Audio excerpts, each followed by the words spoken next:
Well, we've talked a lot about how the Chicago Bulls have improved their play. I want to talk about one specific area that the Chicago Bulls have improved their game that is really leading to the team just being a better overall team. We're going to talk about that. Plus, we're going to talk about who's going to step up in the absence of Torrey Craig since he's now out 8 to 10 weeks with injury. And Coby White is on pace to be the most improved player of the year. All that plus a preview of the Bulls versus Lakers. All that and more right after this. You are now tuned in to Chicago Bulls Central, your number one place for all Chicago Bulls news and content.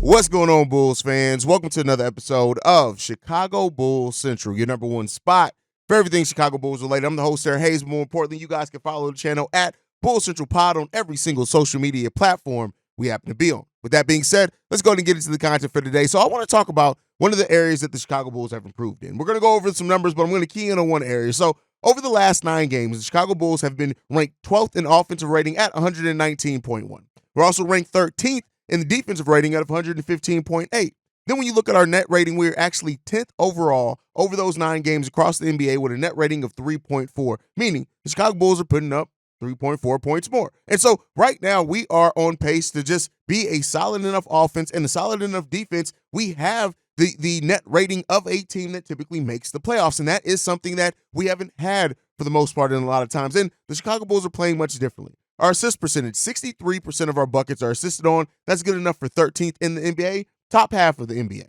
Turnover percentage, we're actually 7th in the NBA in turnover percentage at 12.1. We all know taking care of the ball is an extremely important part of the game overall, but especially for the Chicago Bulls and when they can force their own turnovers. In the three-point attempt rate, we're 36.7. That's 22nd in the NBA. We all know that, but the percentages, we're in like the top 12 as far as percentages over that time is hitting our three-point attempts. But the one key stat that I want to zero in on with this is the offensive rebounding rate. And we're actually 35% of our offensive rebounds we're getting, and that's actually first in the NBA over that span of time. And when you look at that, how that plays into winning, the Chicago Bulls right now are 9th in second chance points across the NBA. Offensive rebounding has been an Achilles heel of the Chicago Bulls since this version of the team came together. When DeMar DeRozan and Lonzo Ball came to this team, we have been one of the bottom offensive rebounding teams in the league. So the fact that we are now right now in this brief period of time, right? We need to see if it's going to continue, that we are first in the NBA and then we're getting in top 10 in second chance points.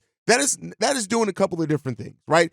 We're getting out of transition, not really more regularly, but we're being more effective in that because of the defensive rebounding we have and the turnovers we're forcing. But then when you look at on top of that, when you're getting offensive rebounds and you're converting that to second chance points, that's actually a huge factor of the game and making it easy. It demoralizes defenses, and it means that defenses have to put out that even more effort to try to keep us off the offensive boards, because if we crash that offensive glass, we're more times than not going to be able to convert that to second chance points, and that is easy points for the Chicago Bulls. So right now, that is one of the biggest things, and you see it. We're rebounding as a team.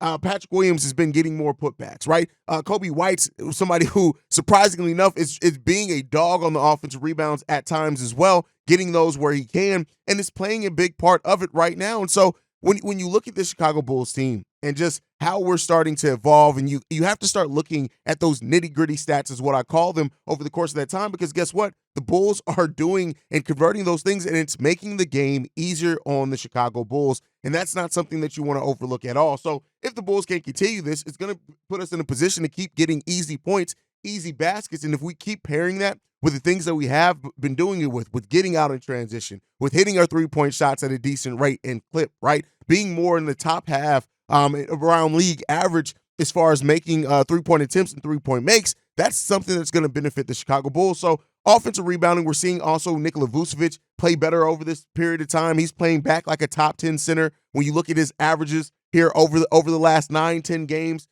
So when you're getting that from Nikola Vucevic, when you're getting the offensive rebounds, this is something that this team has to continue to do. Now, I know Torrey Craig's out right now, and that's going to be definitely somebody who impacts that as well, just not having that type of size out there. But the Bulls keep crashing those offensive boards, and we're going to keep seeing positive things happen. Now, like I said, one of the players that's definitely going to affect that is Torrey Craig. We talked about it. I dropped an emergency episode yesterday. Hopefully you guys got a chance to either watch or listen. Dropped it as both a video and a podcast. But when you look at Torrey Craig and the fact that he's going to be missing 8 to 10 weeks, that's crazy. When you look at 4 to 5 weeks of actual till that injury heals, then another 4 to 5 weeks of rehab, Torrey Craig is going to be out well into March. Like I said on that episode, it's going to put him out past the trade deadline. Now, maybe the Bulls do get some more size back in the trade if they make something like that.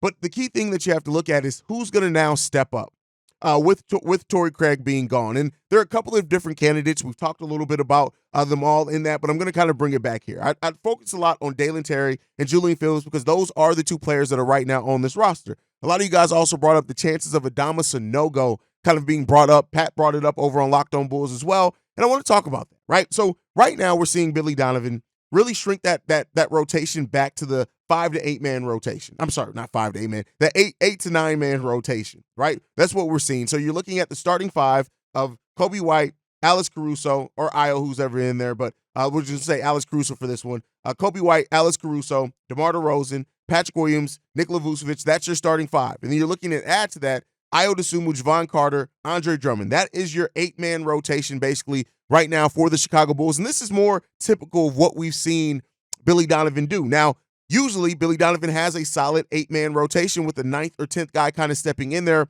at times. And so right now you're looking at probably a mix between Dalen Terry and Julian Phillips kind of getting some minutes. Now, since Torrey Craig has went down, Julian Phillips actually is not played. So, that may raise some questions there. But that's a fairly small lineup. And even though Dalen Terry actually has some height there, right? You want to look at, what is he, 6'7"? He doesn't have the size. He's still a very slight of frame guy. And so we saw it a little bit against Jaime Jaquez, right? Jaime Jaquez took Dalen Terry to work more times than not when Dalen Terry was guarding him in that second game against the Miami Heat.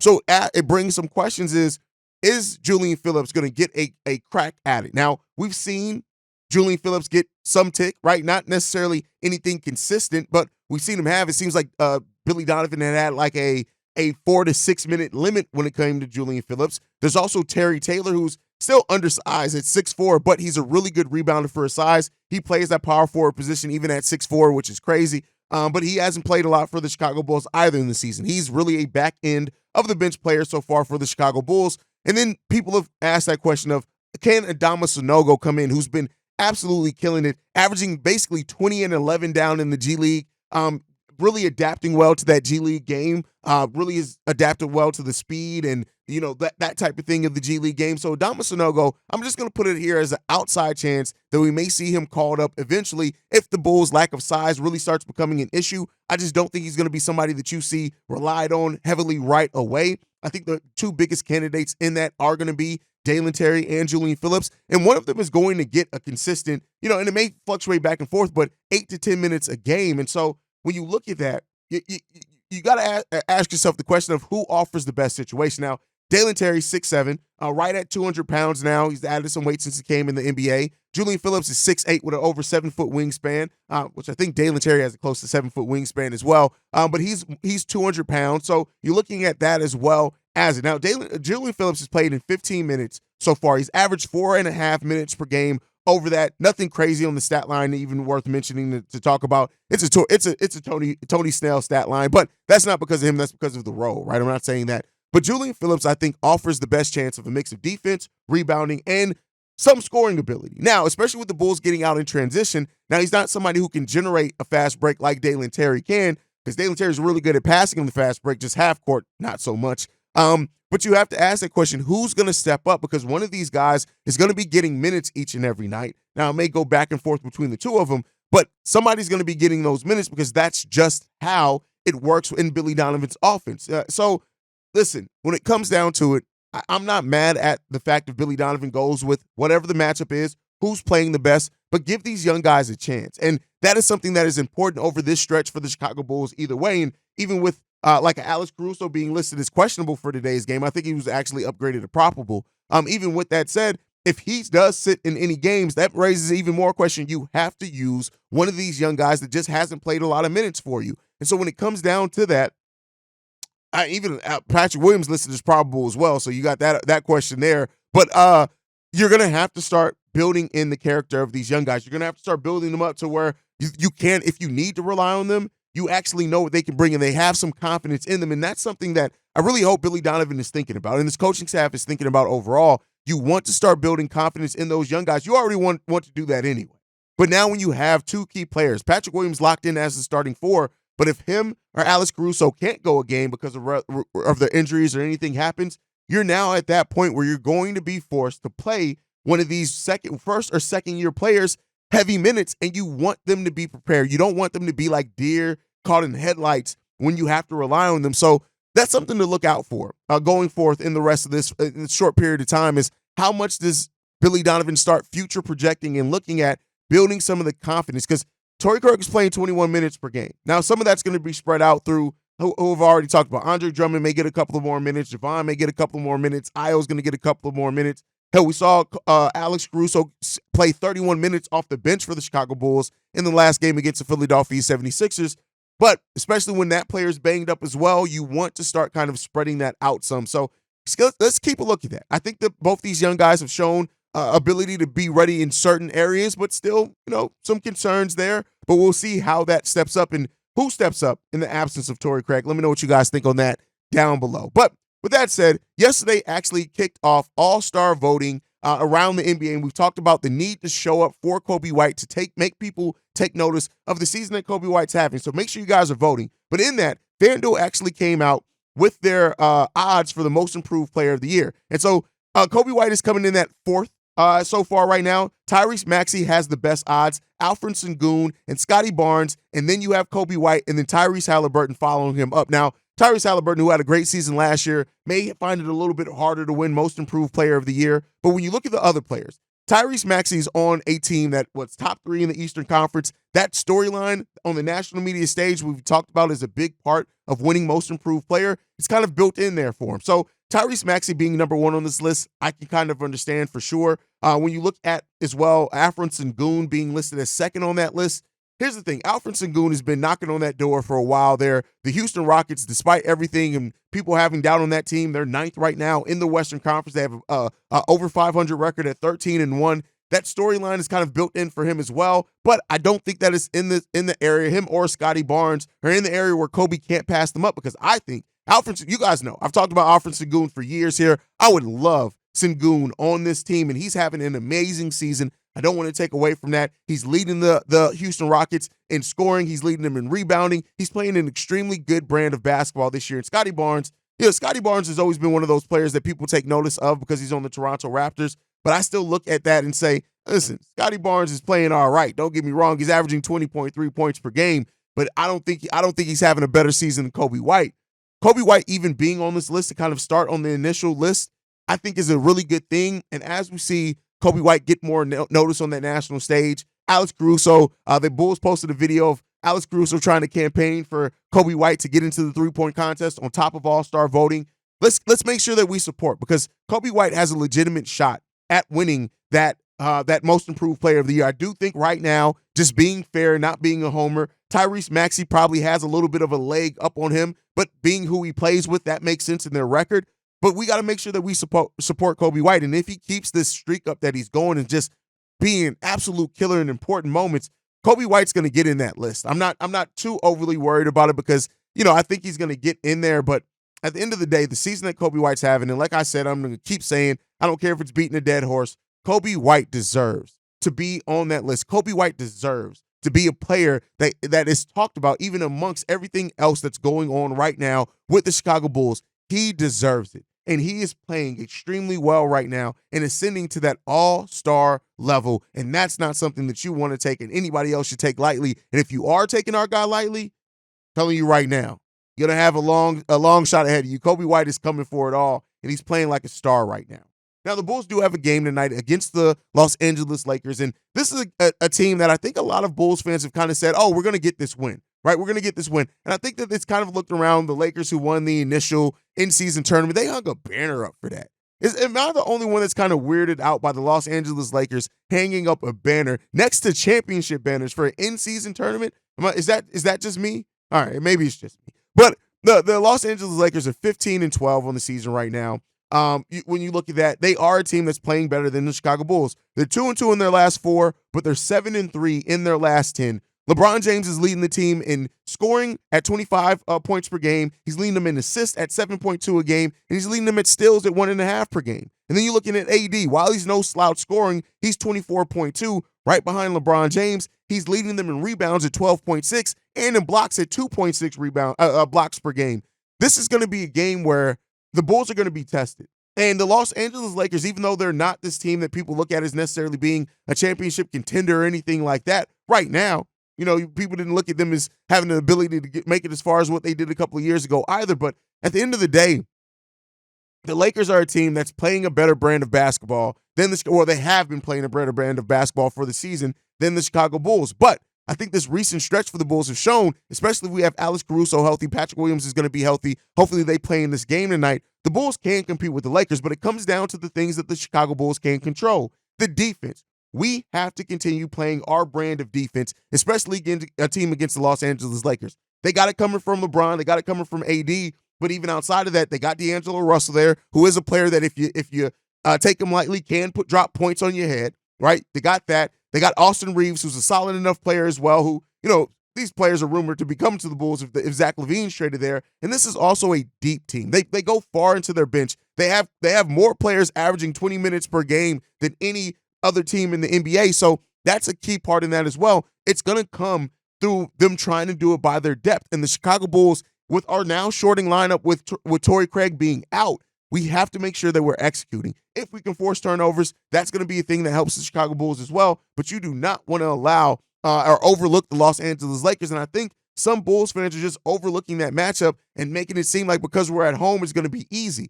Nothing's easy for the Chicago Bulls because we have to do it all through effort. And that's a consistent 4 quarters of effort and energy that the Bulls have been doing, but we have to make sure that we keep that up. We got to keep our foot on the necks of the Los Angeles Lakers. And if we do not do that, this could be a game that definitely gets away from the Chicago Bulls if they allow it to. Now, I'm not saying that I necessarily assume that they're going to allow it to get away from them because I think they're playing really good right now, but I just don't know if this is a game that we can just go in and just assume that the Chicago Bulls are going to win because of the way of how good they've been playing. I would love for it to be that. I would love nothing more than the Chicago Bulls come in, take care of business against the Los Angeles Lakers, have another amazing win where we're doing it, but the Bulls have to be locked in this game and in every game. You're back at home, get some home cooking. Let's go ahead and remind the Los Angeles Lakers of what it's like to come and play in the UC, especially when the UC is rocking and rolling. So we're going to see what ends up coming into that. And at the end of the day, I look at it like this, man. The Bulls have the capability of beating anyone in the NBA. They just got to prove that they're going to do it. So let's hope that they continue to prove that. We can get a new winning streak going this week. And that would start off with a win against Los Angeles. Well, I guess it started off with a win against the Philadelphia 76ers. But if we're going to start streaking, we got to do it against the Los Angeles Lakers tonight. Let me know your guys' thought. What are some of your biggest concerns facing off against the Lakers tonight as well? Now, we got the voicemail bag. We're probably going to get at least one voicemail every episode this week. So we're going to go ahead and play one now from Shay. What's up, Paige? It's Shay. You look, man. I'm going to say this, and you may not agree with me, and I don't mean this on the stat sheet type of way, but I think a player's mindset coming into the NBA is how you can tell what type of player that they're going to be. People wonder why Coby White and why Coby White's playing so much better, or why with teams doing so much better without Zach LaVine and doing much better with Coby White. It's simple. Coby White, before he even came into the league, he was a leader at North Carolina. Zach LaVine was more of a bench player and then had to find out how to become a team leader and for him to get traded to his second team, which is the Chicago Bulls. Coby White has already had that leadership ability, that leadership mindset, because think about it, he took down Cam Reddish, RJ Barrett, and Zion Williams by himself with all 3 of those good scorers when he was at North Carolina. Now, I know what you're saying. Oh, players can develop. That's true. But with the mindset of it, you can see why Coby White is doing good. And then on top of that, Coby White does other things, you know. If his scoring not working, he's trying to play defense. So, like, if his ball handling, or he's trying to get assists, or maybe he's trying to get rebounds like he did the other night.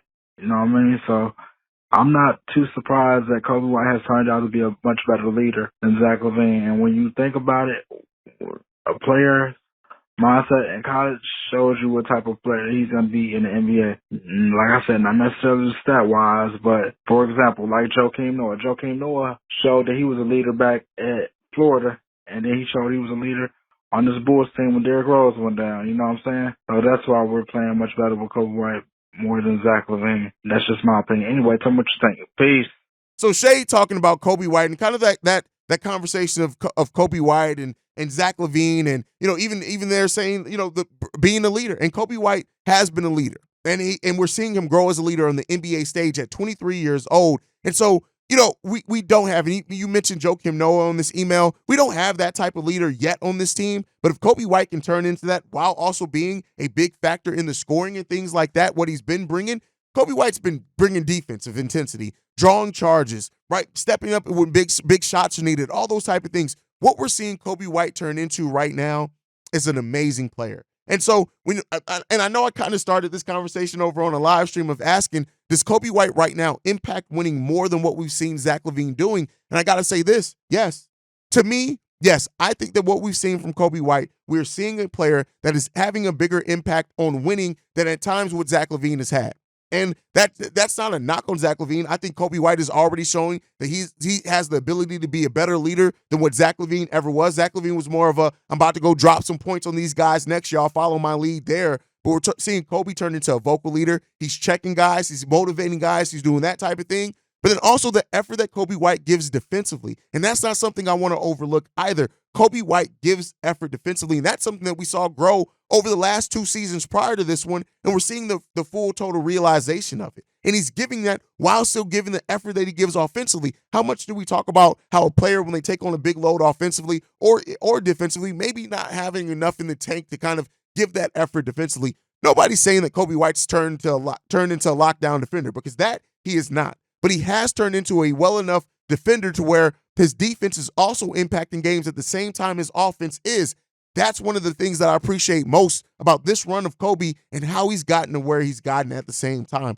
Coby White is rounding out to an amazing player, and I'm glad that people are getting noticed. Shout out to Shay for pointing it out to that. And I think that when you look at it right now, Coby White offers, as of what we see on this team right now, the best chance to be a leader and to build around this team going forward. Now, that doesn't mean that you're going to build a championship contender if Coby's your focal point and best player, but he's showing and making that argument that he's the one that should be looked at for that as we move forward to this next phase of the Chicago Bulls. Absolutely. Great voicemail from Shay. And I agree with all of it. Coby White is just turning into a dog. And then let me not even say turning into anymore. I keep talking about it as this thing like I'm kind of waiting on the other shoe to drop. Coby White is a dog. Coby White is a great player, and he's giving out a star-level impact right now for the Chicago Bulls, and that's it. Like I said before, that should be the story right now, because Coby has earned that with his play on the court. We're not just handing it to him because he's putting up points or things like that. He's taking it and made people take notice. So many people doubted Coby. We're talking about the same people that looked at Coby 2 years ago and said, he's the one that needs to be moved so we can bring in some size, that are now looking at Coby and saying, hey, we'd be crazy to trade Coby White. That's the type of impact that he's had with his play. He has earned the way that he's being viewed now amongst Bulls fans, and national media is starting to come with that as well. So that's my thought process on that. Like I said, great voicemail from Shay. Thank you guys so much for tuning in to another episode. Make sure you guys are following the show at Bulls Central Pod on every social media platform. You can also send us any feedback, questions, comments, concerns, bullcentralpod@gmail.com. And then lastly, if you want to leave a text message and or voicemail for the mailbag, the number to do so, 773-270-2799. We are the number one spot for everything Chicago Bulls related, thanks to you guys. And like I like to end every episode on, go Bulls. Love you guys. See red if you can, y'all. Peace. It's game day. This has been a presentation of the Break Media.